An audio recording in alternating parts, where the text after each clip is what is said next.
Hi guys, welcome to the Epic Ecstatic High Intensity Training Vlog number 4. Okay, this is legs on the B routine. Seated calf raise followed by standing calf raise. I do these in both my A and B routines of the leg workout.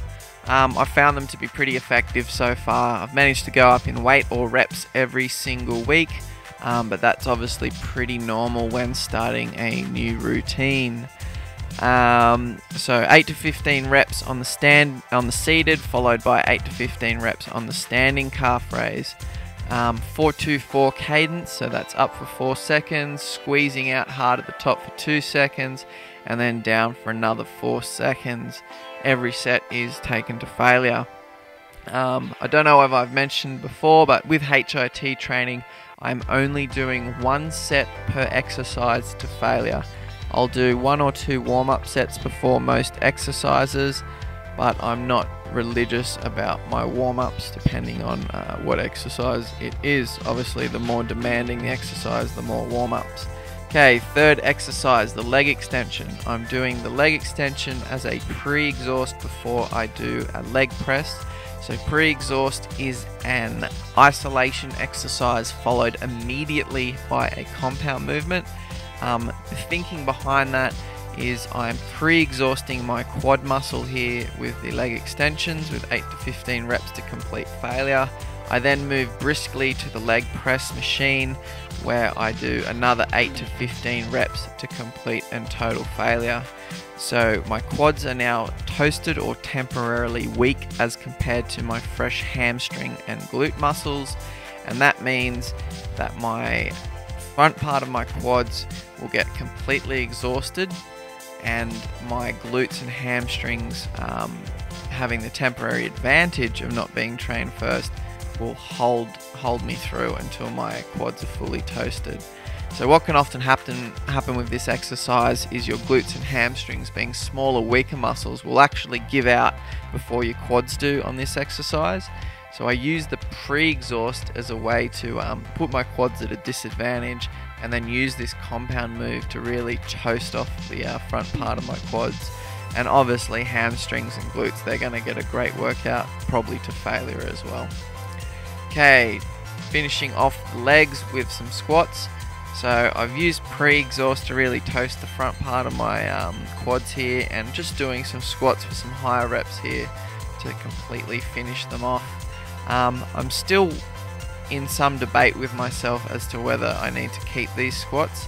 I've found as the weeks have progressed, obviously I've done some training since this video, I found as the weeks have progressed that I just keep getting weaker and getting less reps on the squats as time goes by, even though my leg extension and leg press is improving at a very fast rate. And what that's telling me is that I'm fully fatiguing that muscle, and perhaps doing additional exercises that hit the same group of muscles is in a sense a waste of time, because I'm not actually getting stronger on those exercises and therefore not stimulating growth. So I may drop them in the future.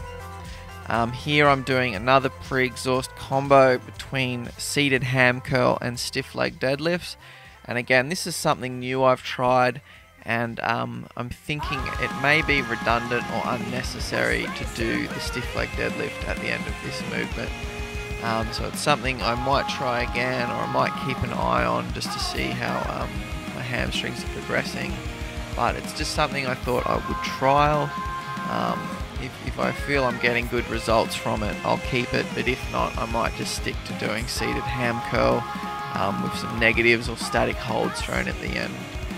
Because obviously you get a fair bit of hamstring stimulus from your leg press, and just adding that extra exercise of the stiff leg at the end might be unnecessary. But I'll show it in the video, and I'll talk about, I guess, what I'm trying to achieve. So pre-exhausting the hamstrings, and then hopping onto the stiff leg deadlifts where your lower back will give you a bit of help to help toast off the hamstring.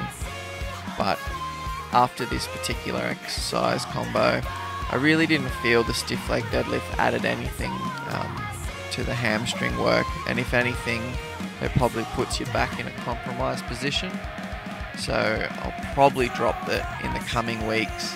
But I just thought I'd leave it in there just to talk about my thinking at the time and why I thought I'd give it a try.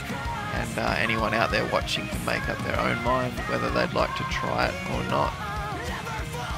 So the video is coming to an end. Thank you everyone so far who's been liking and subscribing. The more you share with your friends, the better. It is a strange or different style of training, but I do highly recommend it. It's not going to exercise your ego in terms of weights, but I can guarantee the training will be incredibly demanding and you will progress in strength over time, and that will precede your size gains. So thank you for watching. Please like, share and subscribe.